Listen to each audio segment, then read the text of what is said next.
哇，长腿迷人，杨柳细腰，长发飘飘，这得是女神级别的吧？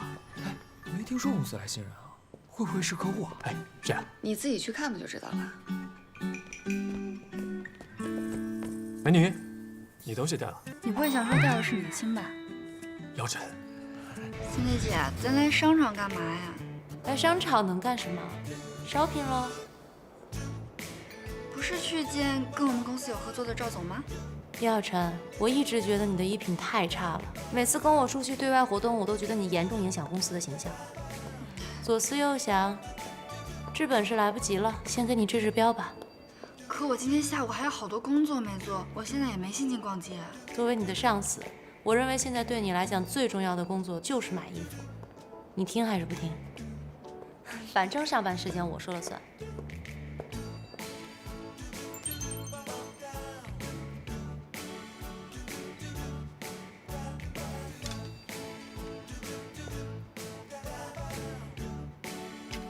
试一下。哎，我不是。小姐这边请。算了吧。不是也可以，这个月的奖金不要了。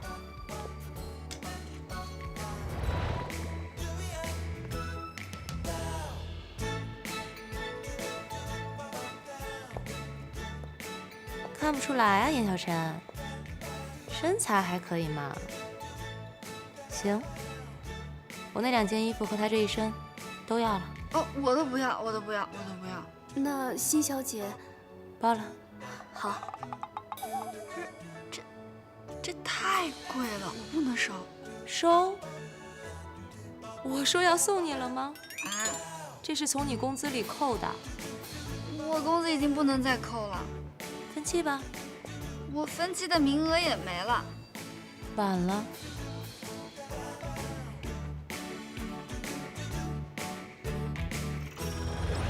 我自己来。没关系的，小姐，您可以先试试看，不买也没关系。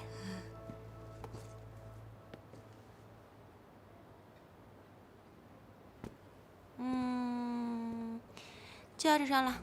可是太贵了，三姐姐。从你下个月的工资里扣吧。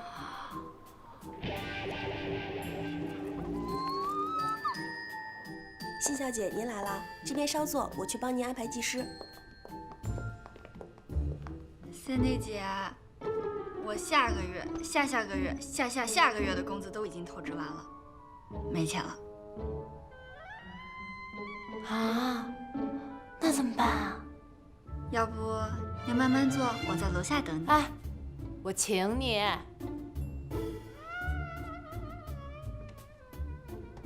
好吧。辛小姐，坐好了。您帮您闺蜜选的颜色真适合她，二位再休息一下吧。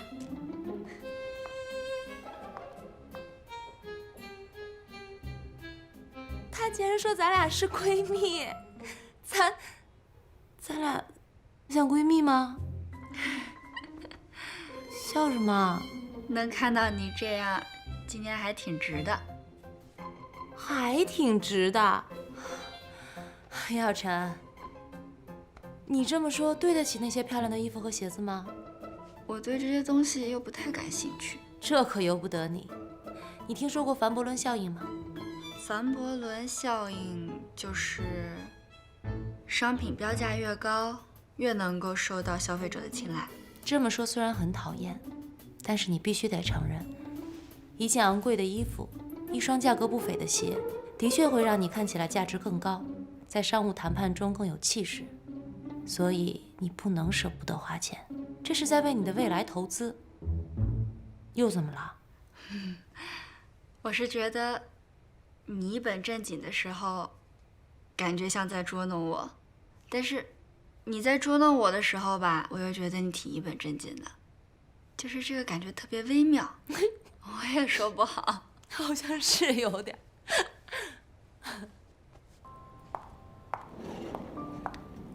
哇，长腿迷人，杨柳细腰，长发飘飘，这得是女神级别的吧？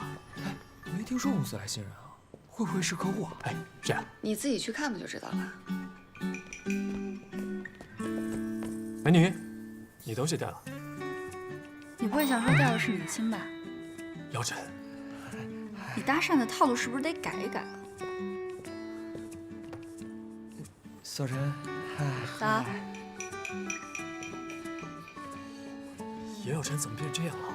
我刚以为我跟 Cindy 姐说话呢。看什么呢？上班时间不用工作啊？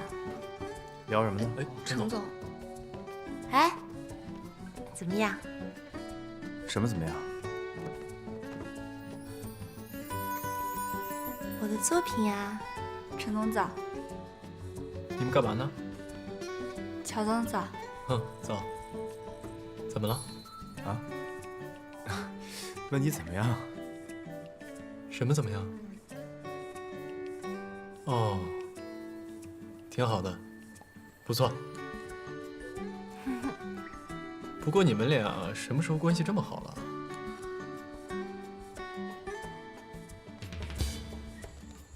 我们是上下级关系，有什么好坏之分吗？我这样对他只是因为我们公司的形象考虑。啊，有问题吗？哎，问你呢，觉得怎么样？有没有什么问题？啊，不错，不错。嗯。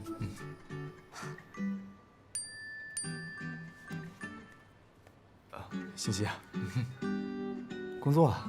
好。啊，对，我要去厕所。焦总。李辉，哎，办公室。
陈总，有什么事儿不能在公司说，非得来这儿啊？没什么，就是想问你一下，最近跟沈侯怎么样了？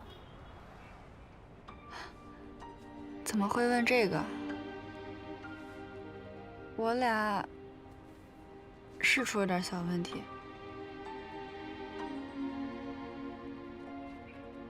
其实爱情这个东西啊，如果两个人要是真的不合适的话，也不用勉强。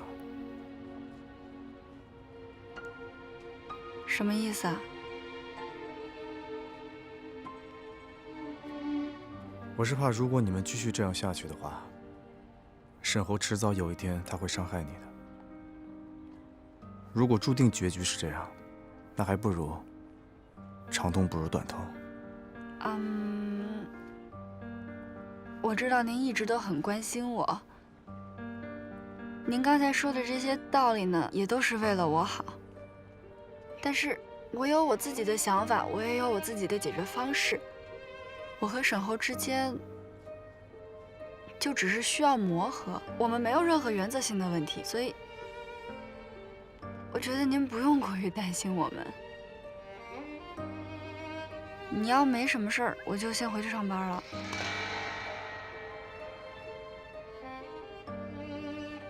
那要是有呢？有什么？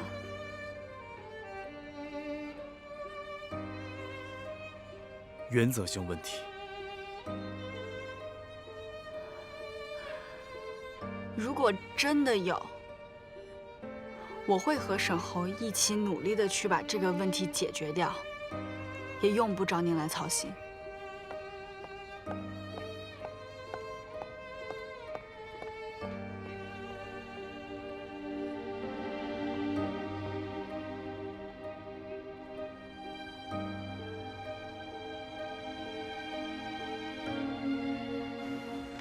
请。沈先生，有人找你。找我？谁啊？等一下啊！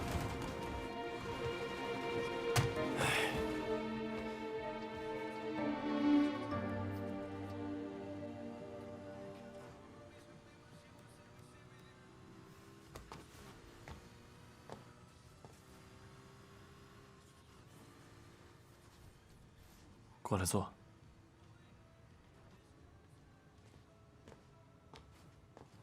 随便坐。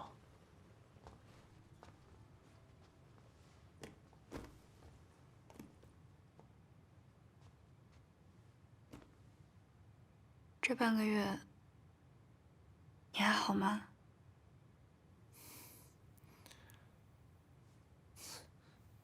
你过得倒是挺好的。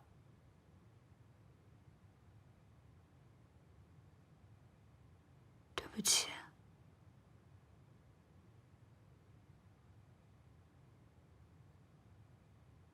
我知道你送外卖是为了我，那天是我的错，是我说错话了，对不起。能让这事儿过去吗？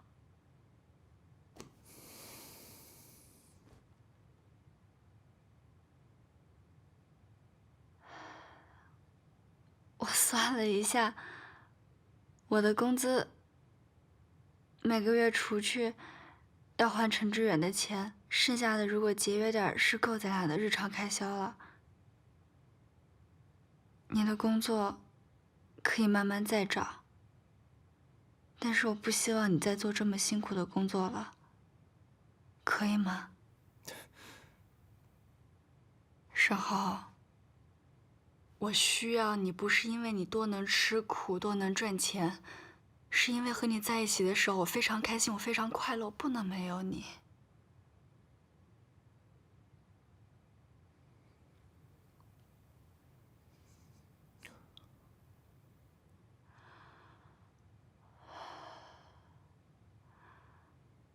我一直在想，如果我们的关系再进一步的话，是不是就不会有这么多的误会了？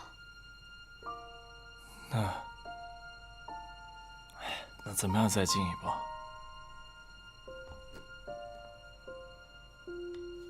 你不是跟我说你想结婚吗？你是认真的吗？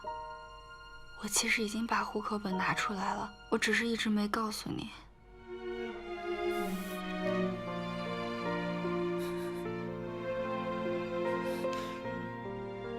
他这么优秀，你又没工作，拿什么养活他呀？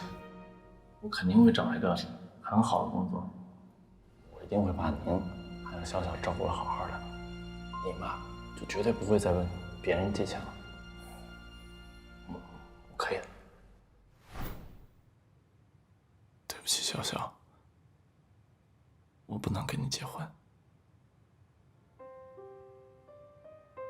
不是我不想，是你现在看看我，我现在这样落魄的样子，我怎么跟你结婚？我拿什么跟你妈保证？我能给你幸福吗？我可以什么都不要。可是我要，我是个男人，我要赚钱，我要让你过上更好的生活，我让你不再开口向别的男人借钱。我要正大光明的把你带到我爸妈面前，告诉他们，我可以养活你，而不是像你现在这样，依然这种想法、这种语气告诉我，你可以什么都不要。所以你不想结婚？我想，我太想了，可是我现在不能。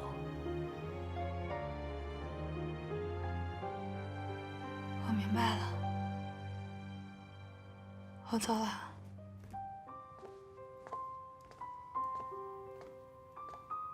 小小，对不起，你能不能再多给我一些时间？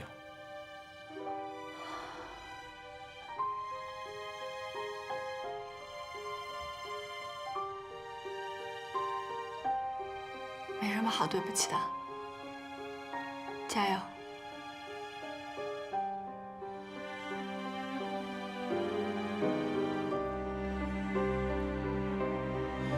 加油！加油！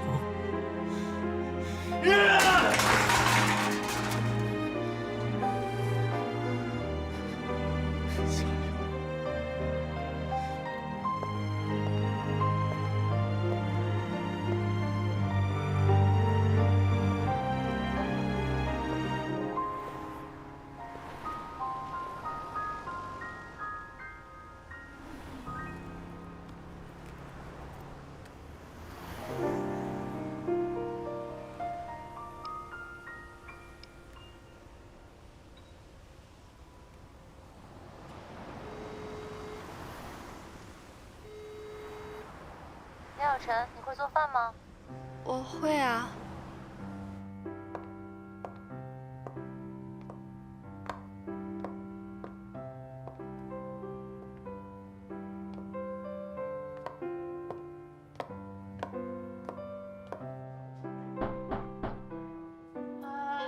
门没锁，自己开门就好了。谢谢姐。门口有拖鞋，自己换。阿姨这几天病了，有点乱。哟，你什么糊了呀？啊，有味儿啊？嗯，我面糊了，我刚到了。我感觉我跟厨房的关系好像总是处理不好。你需要我帮你吗？这样，你先尝尝我煎的牛排。哎呀，你是要我帮你试毒吗？这500多块钱一块呢。魔女做的饭果然也是这么的魔幻呀！你自己试过吗？我专门留给你的。我看要不还是算了吧，我看你这还有什么吃的，让我找找啊。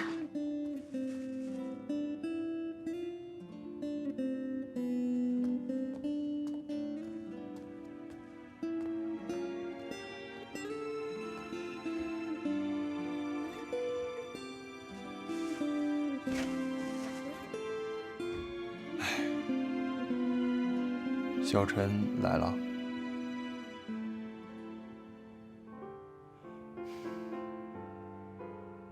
他还是不知道我到底想要什么。我在这段感情里，我已经很努力了，我也在拼命的为他改变。可是为什么我看不到希望？我不是不想结婚，我只是不想一无所有的跟他结婚。你明白我的？不是，我明白。你等会儿，他刚才来这儿是跟你求婚的。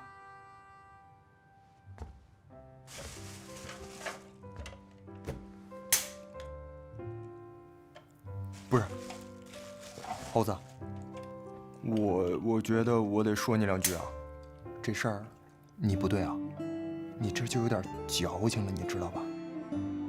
他能跟你结婚，就证明他对你是认真的。你这就叫身在福中不知福了。你知道我有多羡慕你吗？别说求婚，魏彤就是能答应跟我在一块儿。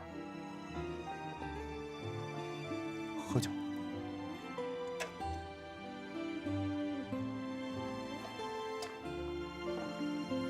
哎呀，行了，过去了啊。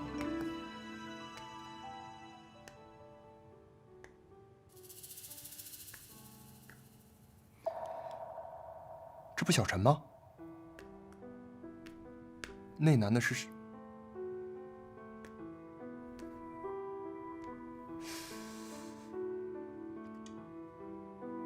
不是猴子，这肯定是个误会，这绝对是假的。这照片，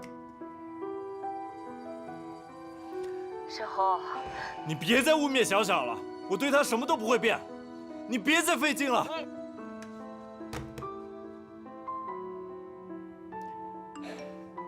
烦不烦啊？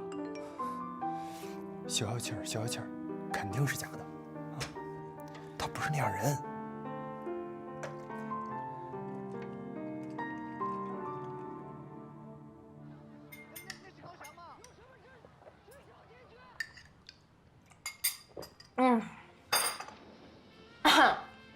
满足，说吧，找我什么事儿？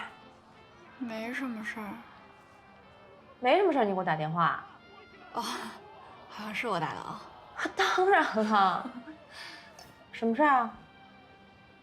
我跟他求婚了。你求的婚？嗯。姚晨，我真是小瞧你了，你女英雄啊！什么时候结婚？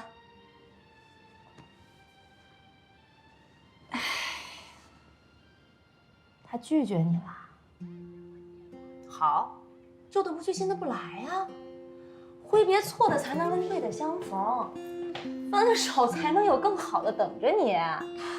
可我没想着跟他分手。我跟他吧，你可能不太了解。他对我来说特别重要。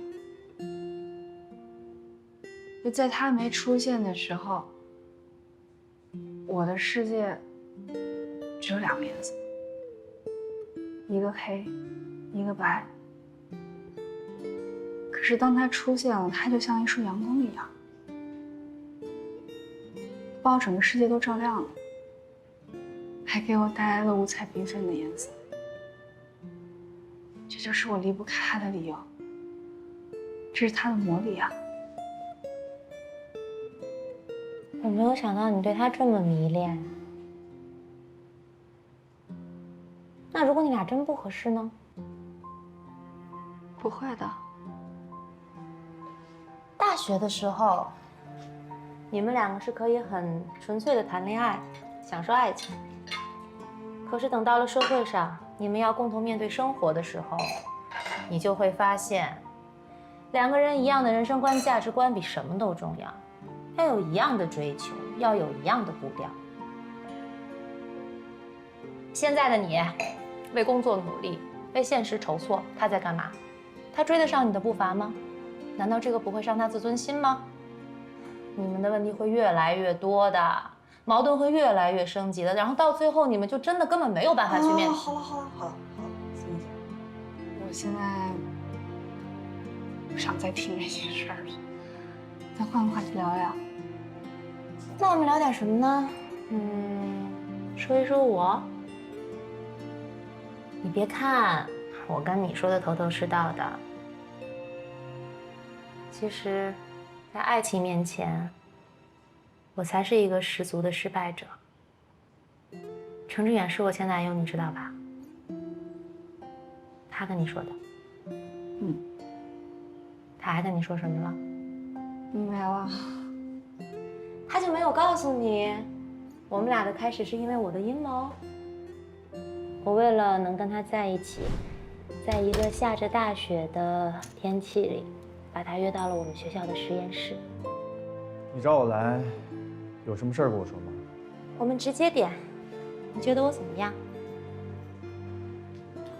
很好啊。做你女朋友怎么样？不好意思啊，我还没想交女朋友。现在可以开始打算了。好，那你容我考虑一下。你有2个小时的时间。什么意思啊？我让詹姆斯把门锁了，也就是说，在未来的2个小时的时间里，这里只有你和我。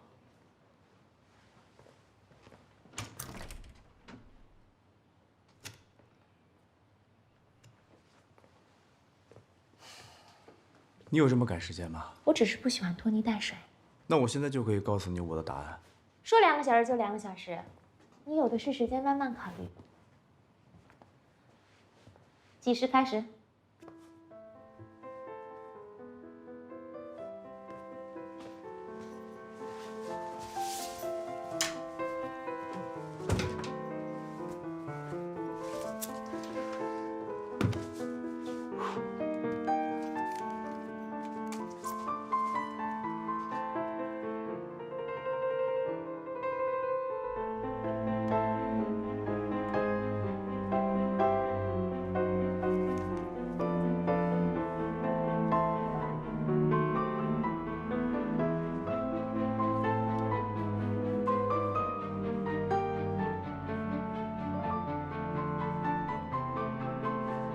时间了。我考虑清楚了，我暂时还不打算交女朋友。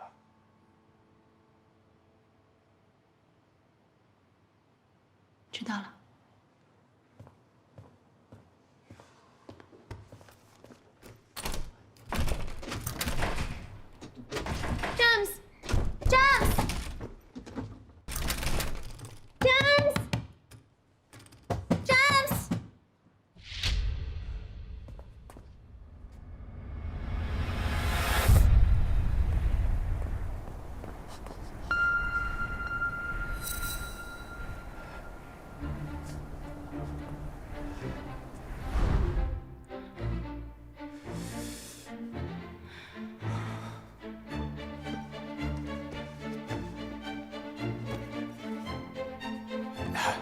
坐这儿。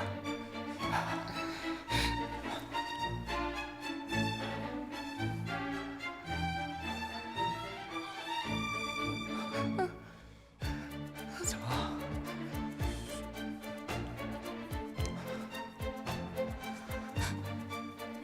你发烧了？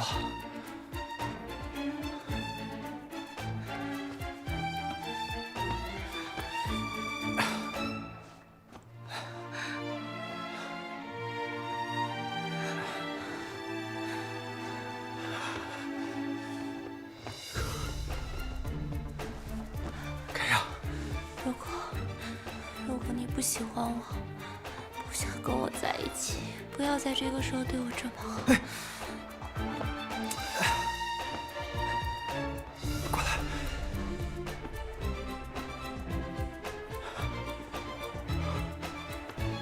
开好。Lucas， 你想好了？是，我想明白了。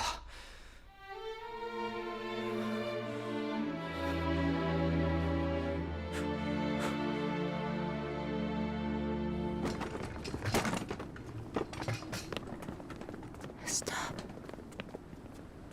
怎么了？什么？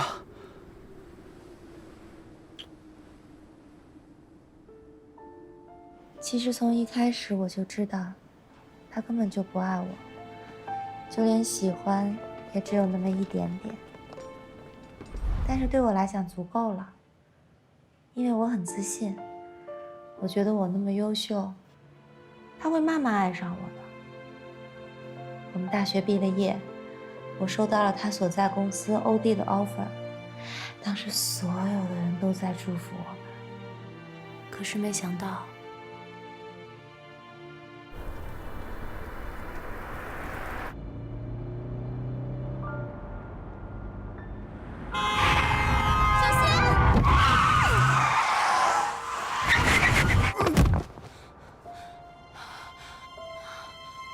志远，你怎么了？胳膊怎么了？胳膊动不了了。我没有想到这场意外，居然改变了一切。其实我跟他相处的这2年，我们也不像正常情侣那样，我们也就是牵牵手，拥抱一下，甚至连接吻都很少。所以我有预感，我们不会坚持太久了。那后来呢？后来他回了中国，可是不知道为什么，他很快又回到了美国，并且很决然的要跟我分手。几天前，我在欧弟辞职了。你辞职了？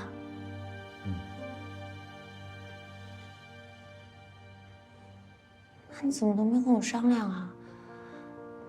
人家是为了你才进的欧弟。我有别的打算，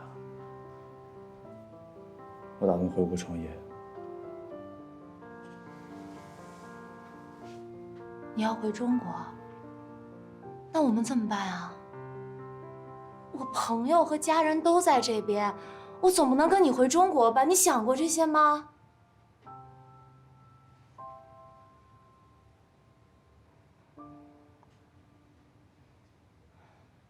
是说，你根本没有打算让我跟你回中国？我从来就不在你未来的计划里。每个人都有属于自己的未来，而不是在谁的计划里。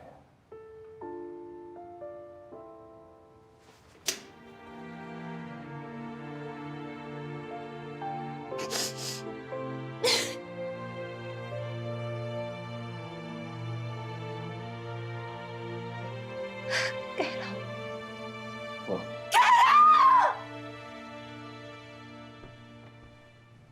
为什么突然要分手啊？我也不知道啊，我以为他爱上别的女人了，所以我就赌气答应了跟他分手。可是我后悔了，我给他打电话，他的手机已经换号码了，所以我们就失联了1年多。后来一个偶然的机会，我知道他在寻找创业伙伴，我就顺着消息找到他，想加入他的团队。我没有想到他会答应，可是他对我的态度，就好像我们之间那段感情从来没有发生过一样。他这么渣呀？后来乔宇也加入了，我们3个一起创建了 DH。其实我在他身边的时候，有很仔细的观察过，可是我并没有发现他有任何暧昧的对象。我就是觉得他这个人都变了，又说不清楚是哪里变了。他对所有事情都变得很冷漠，把所有的精力都投入在工作里。你知道吗？那个时候我为了引起他的注意，我甚至陪他加班。我还很讨厌乔宇，因为我幼稚的觉得乔宇来了，让我在他心里连能力很强的这个地位都不保了。所以你还说我是迷恋，你不也一样吗？我一直觉得陈志远对你有意思。不可能，不可能，不可能，不可能！你别想多了。你一定要相信我的第六感，我很了解他的。陈志远这个人对所有人都很好，只有对你，在你的事情上，他的情绪总是表现得很特殊。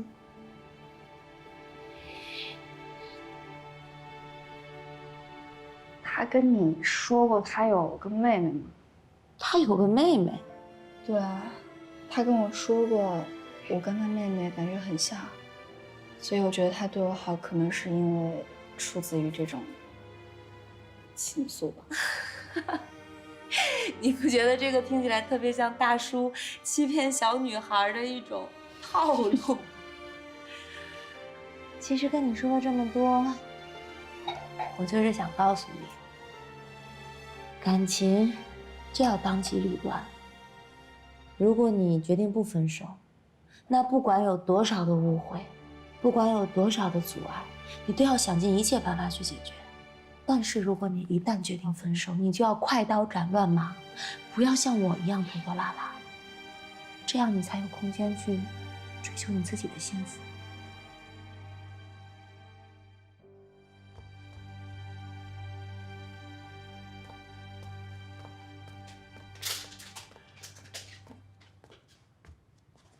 你喝了1宿啊？不是，你换个姿势也行啊。你告诉我这什么酒啊？为什么喝不醉啊？这不含酒精。不是，你不能喝了！别，1宿了，大哥再喝糖尿病了。你可真行。我本来觉着吧，失恋了，留着胡子喝顿酒特酷。现在看你这样，一点儿都不酷。我告诉你，咱俩从小就认识，你一直都是意气风发的样子，什么时候像现在这样过？你让一个女人折磨成这样，有什么大不了的？行就在一起，不行就拉倒。大男人就得坦荡一点。照片的事儿，你要是真是特别在意，你就直接去问他去，总比你在这自我折磨好吧？啊？我告诉你，沈侯，这次你别说我不站在你这边啊，你要还是现在这个样子，严小晨有一天要是不小心真的被谁抢走了，你可别后悔。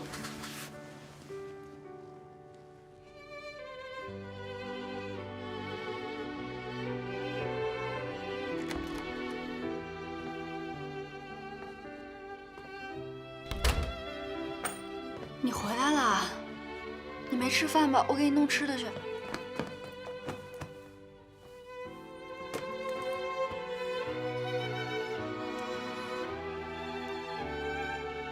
香香，对不起，我想通了。本来我是想，等我有能力的时候，我再风风光光的娶你。可是比起未知的将来，我发现我更怕你提前被别人抢走。傻瓜，有没人和你抢？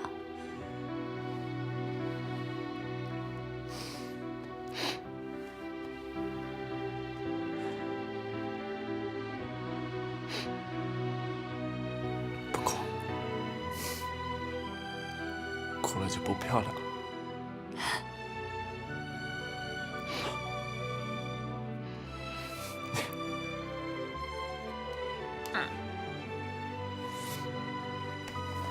香香，我们结婚吧。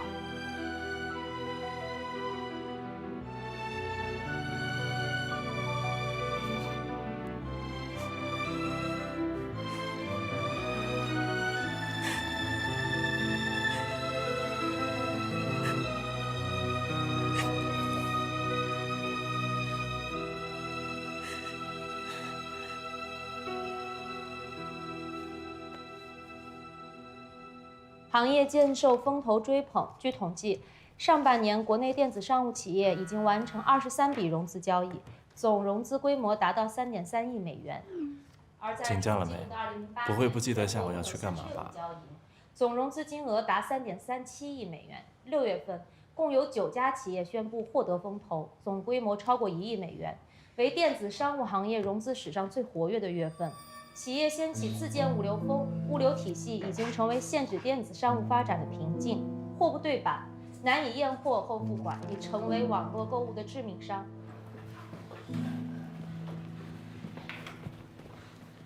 跟谁发消息呢？笑这么甜蜜啊！开会的时候就分神，小心我跟Cindy姐举报。举报别人之前，先检讨一下自己。这份报告写得一塌糊涂，到我办公室来一趟。哦。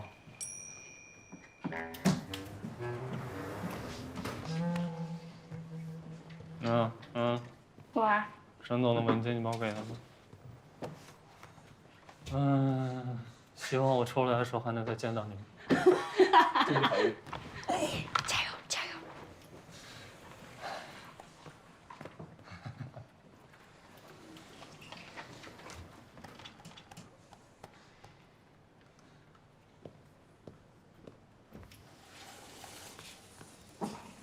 老板，你的资料。好，放那吧。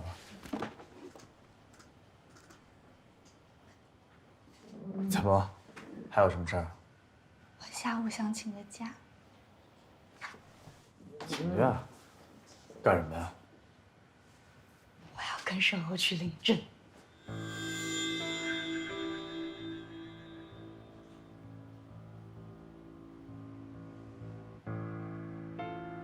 怎么了？不行吗？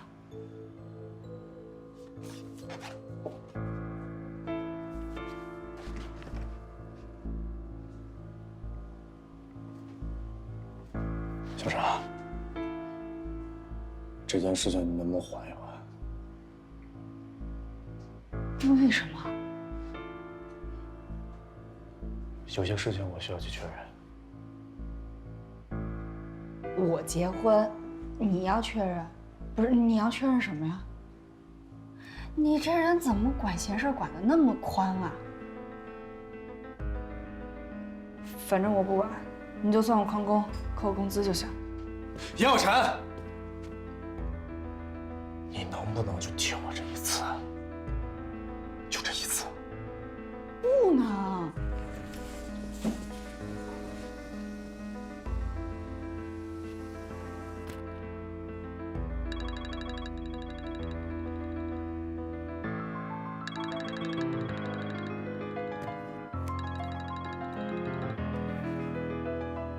喂，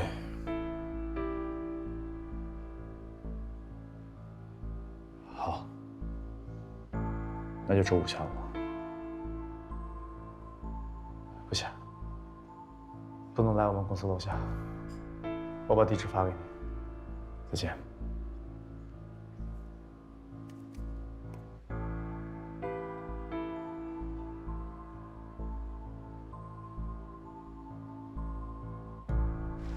你好。我们现在该干什么呀？我也第一次来，你问我。排队先。你好。是不是得拿这个表啊？表在哪儿呢？幸运快乐，去那边分拣。表啊，不管，先那个证。啊，这我的。好的，去那边照相啊。好，谢谢。你好。你好。这是他的。哎，好的。这是我的。照片拍了吗？什么照片？那先去那边婚检，然后去那边拍照，好吧？好了，谢谢啊。来。谢谢。婚检。我们自愿结为夫妻，从今以后，我愿意用坚实的肩膀负担起你一生的幸福。我愿意用一生的柔情构筑起你爱情的港湾。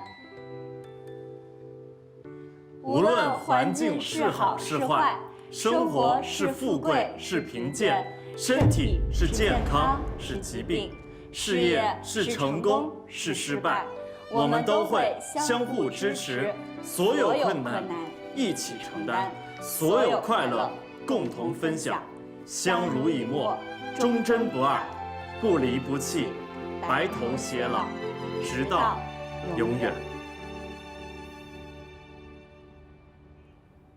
小小，今天是我们结婚的第一天。虽然这个蛋糕有点土，有点小，那你就将就一下。等我以后自己赚了大钱，我一定给你准备一个最难忘、最浪漫的婚礼。到时候把雨神、魏头，所有人都叫上。到时候我再定制一个10米高的大蛋糕。10米高得怎么切？你是让我站在你肩上往下咔的切吗？那好像也不够啊。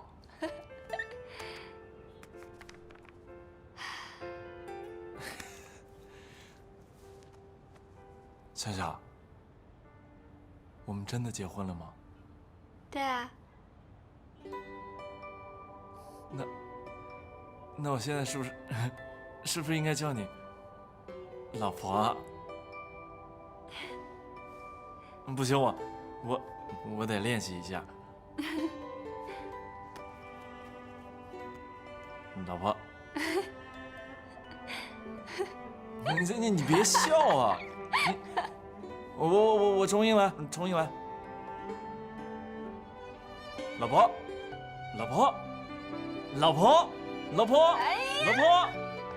我们结婚了！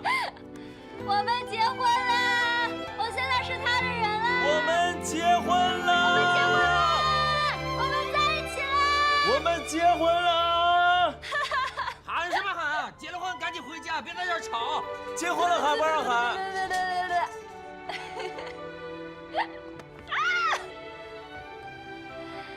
笑笑，我们真的结婚了，我们以后再也不会分开了。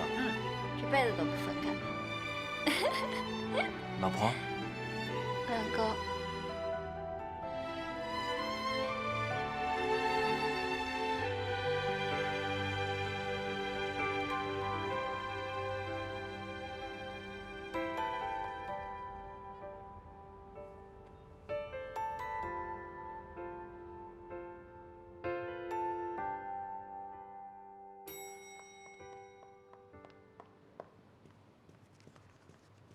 接下来我会对对不起，对不起，我迟到了，对不起。好，没关系，坐吧，下不为例啊。接下来我会对各领域的投资项目做一下综合的评估。商业用房的供求矛盾现在是比较突出的。其实，在前几年经济过热的时候，商业用房还是比较畅销的。但是随着国家宏观调控政策的实施，这几年处于下降的趋势。但是商业用房的住房面积又不断增加，就加剧了这种供求关系的矛盾。所以我建议，我们的项目重心应该从房地产行业转向于新兴的互联网金融行业。好，就这些。你还有要补充的吗？没有，挺好的。好，那就散会吧。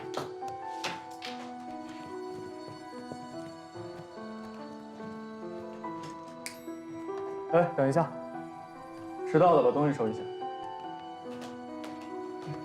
哎，放着放着，我来收，我来收。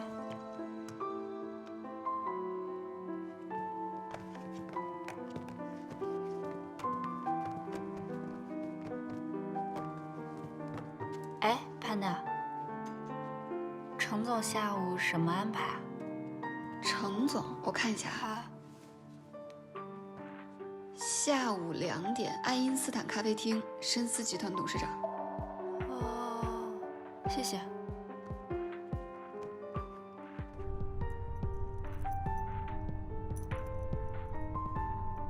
我知道您一直都很关心我，我和沈侯之间就只是需要磨合，我们没有任何原则性的问题，所以我有我自己的想法，我也有我自己的解决方式。那要是有呢？有什么？原则性问题。我跟沈侯要去领证。这件事情你能不能缓一缓？有些事情我需要去确认。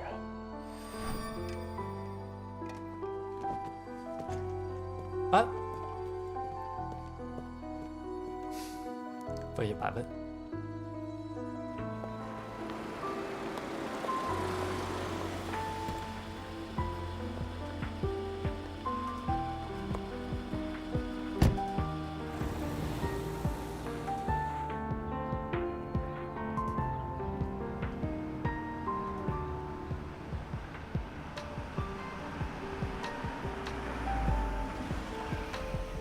程总，我们到了。程总，哎，老李，半个小时之后来接我。好。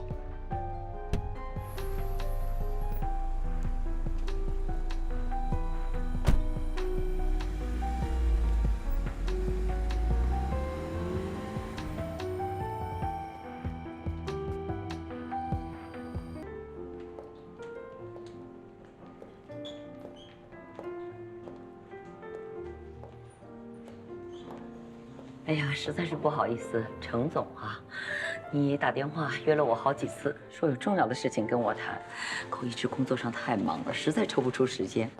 本来应该请你去公司的，希望你不要介意这个环境。有什么事情说吧。既然侯总都这么说了，那我就开门见山了。其实我只想知道，你反对沈侯跟严小晨在一起的真实原因到底是什么？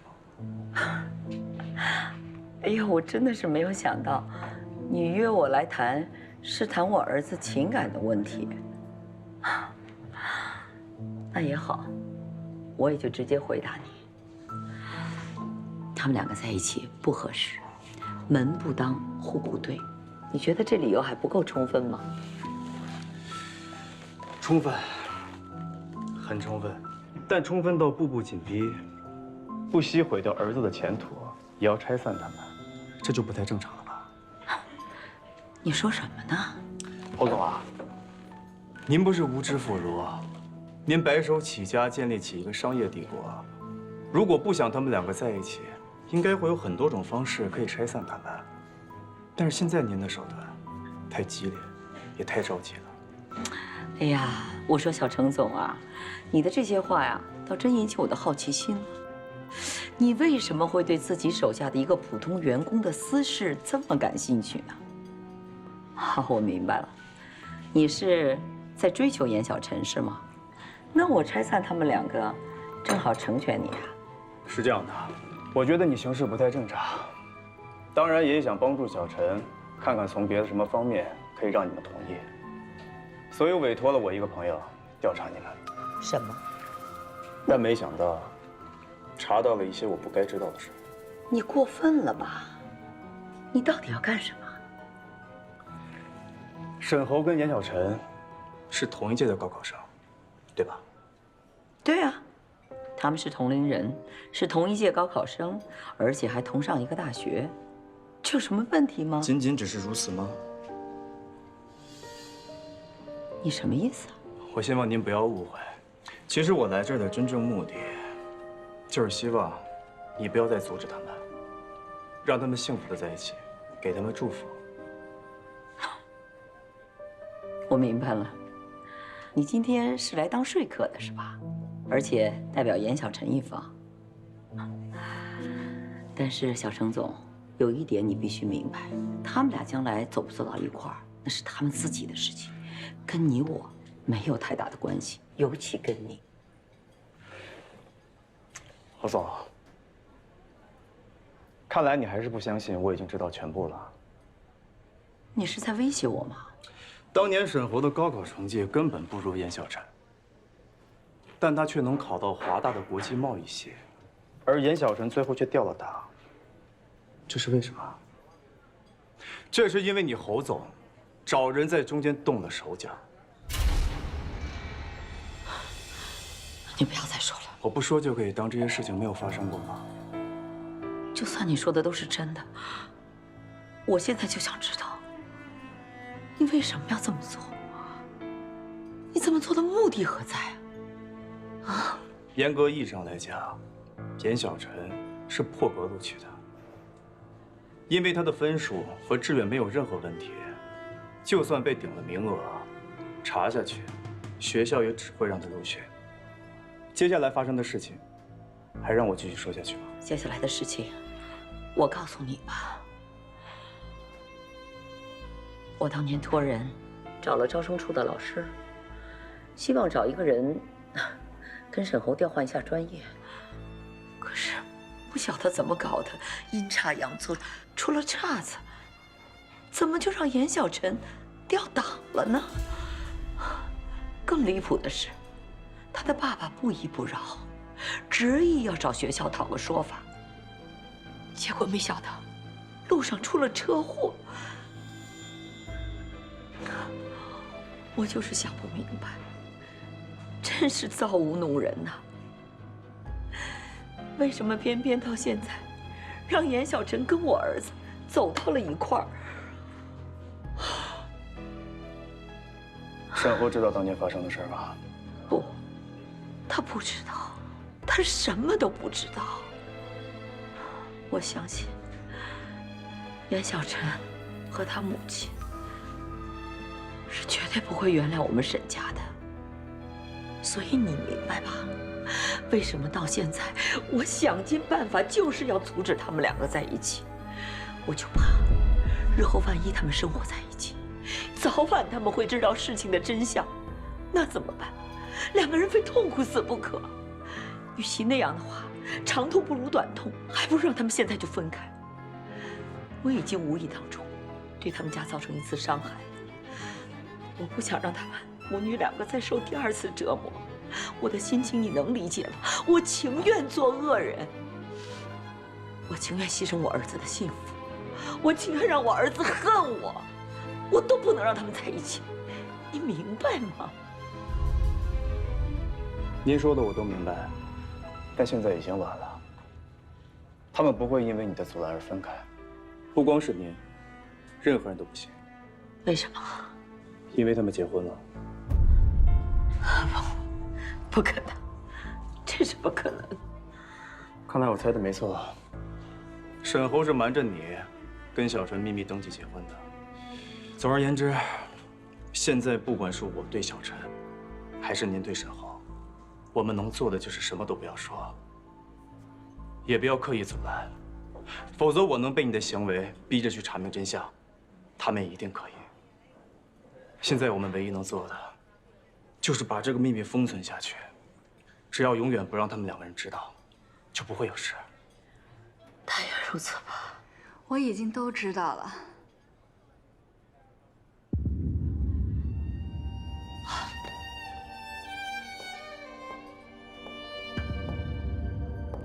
你怎么会在这儿？严小晨，你听我说。还有什么可说的？我一辈子都不会原谅你。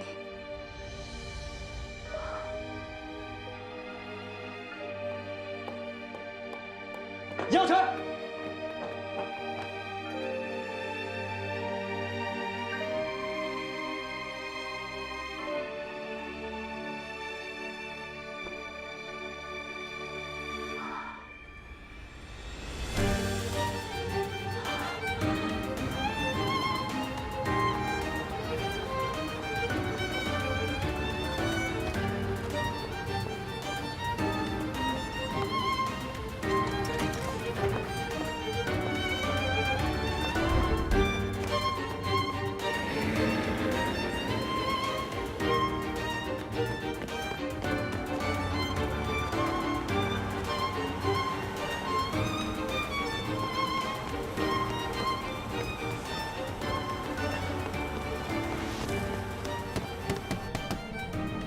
师傅，有人追车，你停一下吧。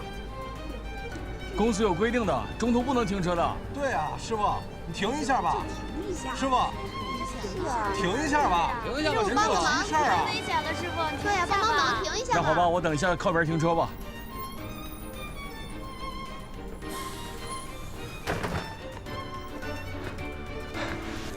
师傅，谢谢。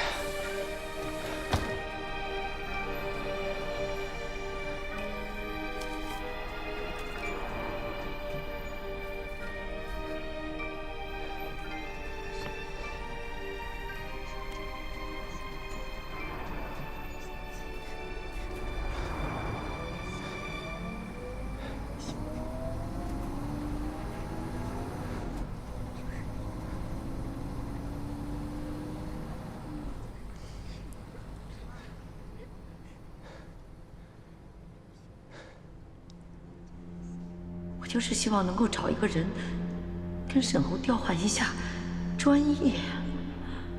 可是不晓得怎么搞的，阴差阳错出了岔子，怎么就让严小晨调档了呢？更离谱的是，他的爸爸不依不饶，执意要找学校讨个说法。小小，爸爸一定让你读你喜欢的学校，做你喜欢做的事儿。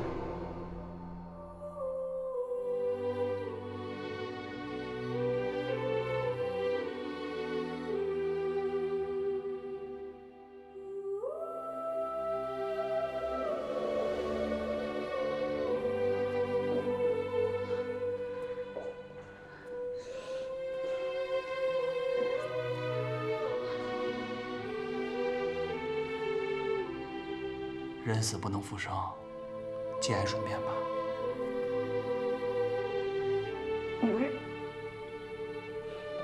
你们是不是搞错了呀？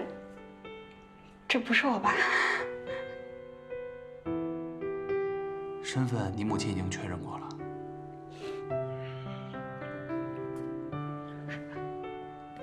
不可能，不可能！这绝对不是我爸，我爸没死。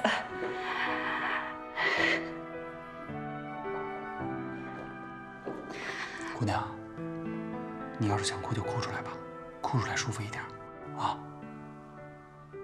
我为什么要哭呀？我哭，我就承认我爸死了吗？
来，终点站到了啊！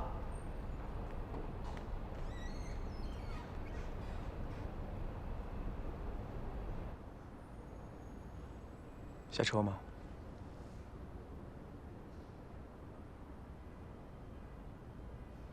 下车吧。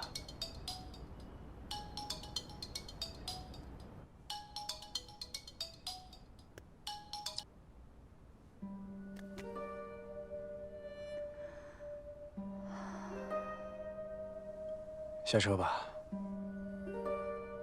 司机也需要换班休息。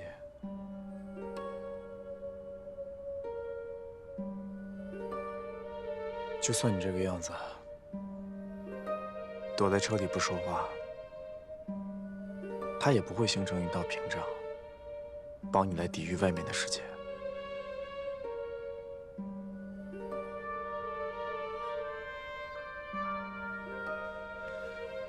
好，既然你不想下去，那我就去跟司机商量一下，看怎么样可以让你一直待在这儿。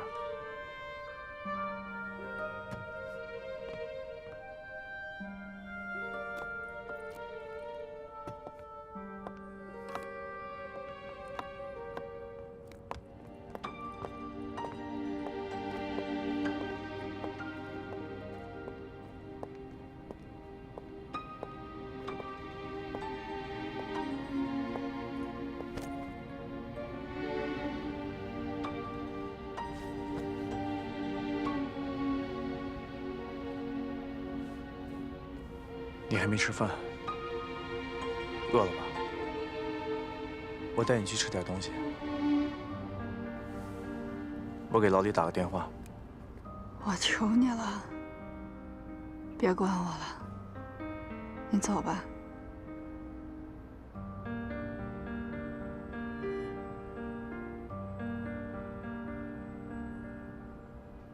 不管怎么样，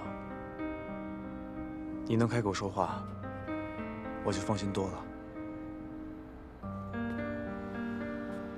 刚好这附近也没什么人，你要有什么想说的、想骂的，发泄出来，别憋在心里。你既然已经全都知道了，你为什么还要继续瞒着我？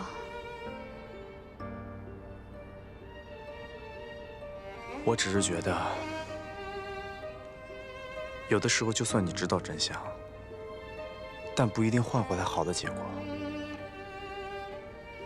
我只想看到你开心，不想看到你难过。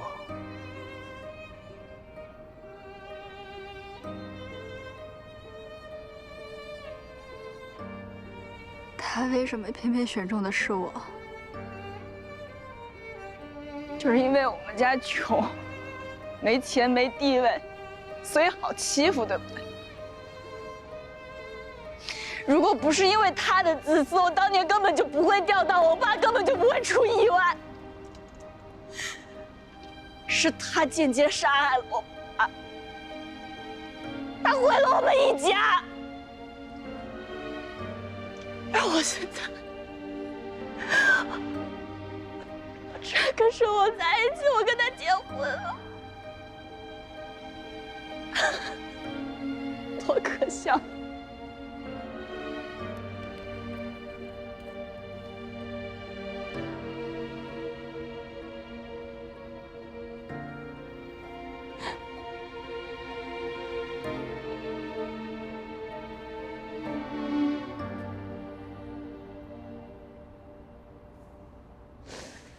都过去了，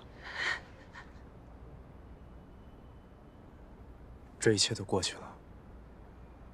而且当年做错事的人是侯月珍，也不是沈侯。你刚才也都听到了，沈侯他跟你一样，当年只是一个孩子，他什么都不知道。所以这件事情，你最好不要告诉他，否则的话，他会跟现在的你一样，自责跟痛苦。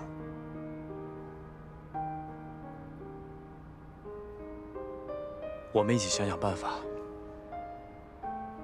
你要是不想坐我的车，那我继续陪你坐公交车。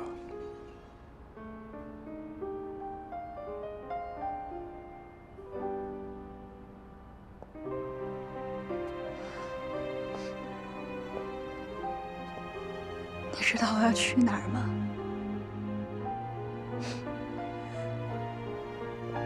我自己都不知道我现在到底该去哪儿。如果你现在不想回家面对沈浩，你可以先去我那里，等你状态都调整好了，再回去。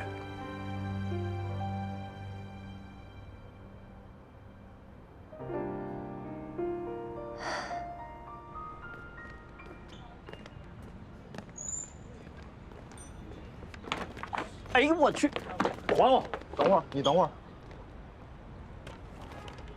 打包这么多啊！你这典型薅公家羊毛，知道吗？占便宜没够。我告诉你，我可是给了钱了，而且哥们儿今天啊，特意做了2道我新学的菜。哎呦，我呸！咱们员工价等于白菜价，你还好意思说自己给钱了，还自己做了2道菜？哪道菜是你买的？哪个菜是你到菜市场自己挑的？我跟你说啊，你这就是羡慕嫉妒恨。怎么着？来，我给你点温暖的拥抱。你别碰我啊！你走开，你别恶心。哎呀，等。哎呀，嘿，我告诉你啊，面包会有的，爱情也会来的。你的爱情就在来的路上。我的爱情已经走远了。那你拿赛车追他呀？我车开得太猛，坏了我。你等我修好了，重振旗鼓，我就不信了。哎，拿下他！拿下他！我告诉你，咱俩现在已经不一样了。你已经结婚了，你是真正的大人，我们在不一样的世界了。那你也加把劲儿啊！加什么劲儿？赶紧走吧，别撇了，一会儿菜凉了。我先给他打个电话。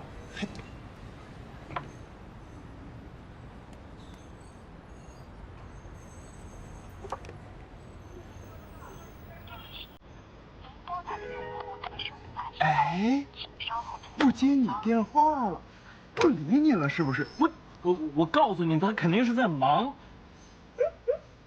我不跟你说，我走了。你走吧。慢点骑啊。回去吧。哎呀，这孩子终于长大了。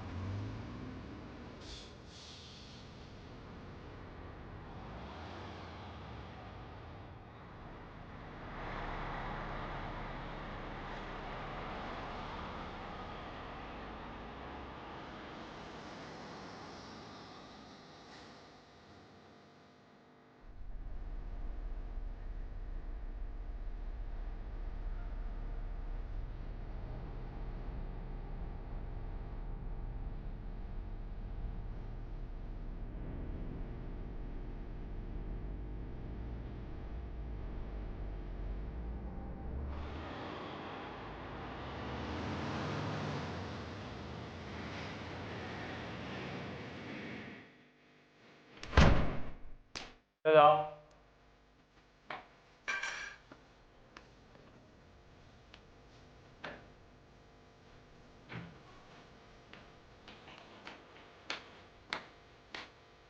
小小，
所拨打的电话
喂，沈侯，你回来吧，我跟你爸爸有话想对你说。我现在在忙，没空。严小晨，他现在和你在一起吗？没有。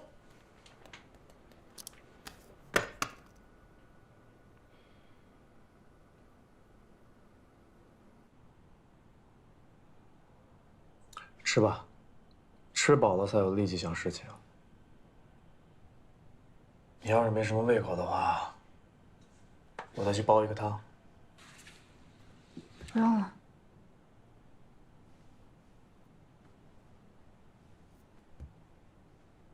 我吃。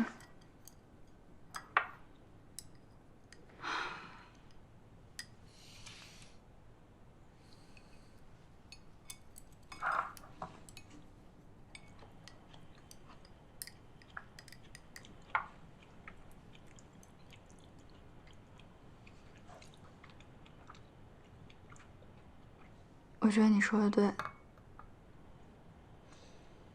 这事儿我不能让沈浩知道。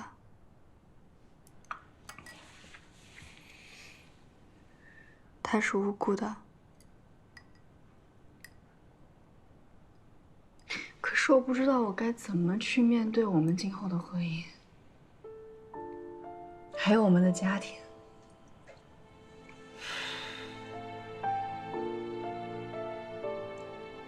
骗得了沈浩，我骗不了我自己，我也骗不了我妈。我应该怎么去撒这个谎，帮着他们家去隐瞒事实真相？应该怎么做？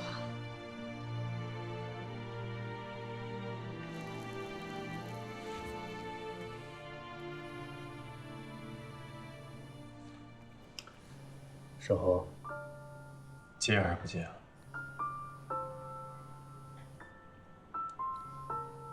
你接吧，你告诉他你没有和我在一起。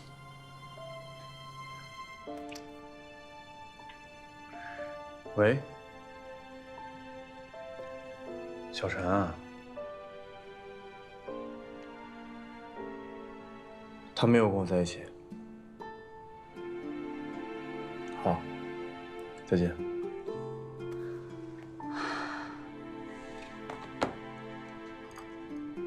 谢谢。你要一直让他这么担心下去吗？你如果一直不接他电话的话，他可能会疯的，就像上次一样。我觉得不管怎么说，至少先度过今晚吧。你听我的，先把手机开机，给他回个电话，就说你在跟客户吃饭，吃完了就回家。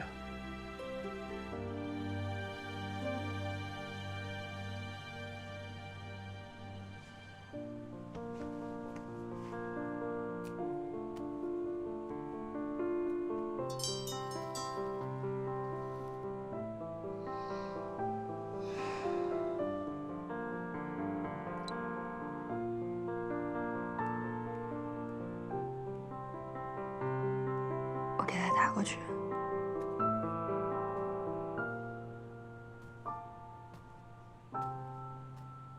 喂，沈浩。小小，你在哪儿？我现在在外滩跟客户吃饭，刚才手机没电了，我刚充上，一会儿就回去了。好，我等你。嗯，拜拜。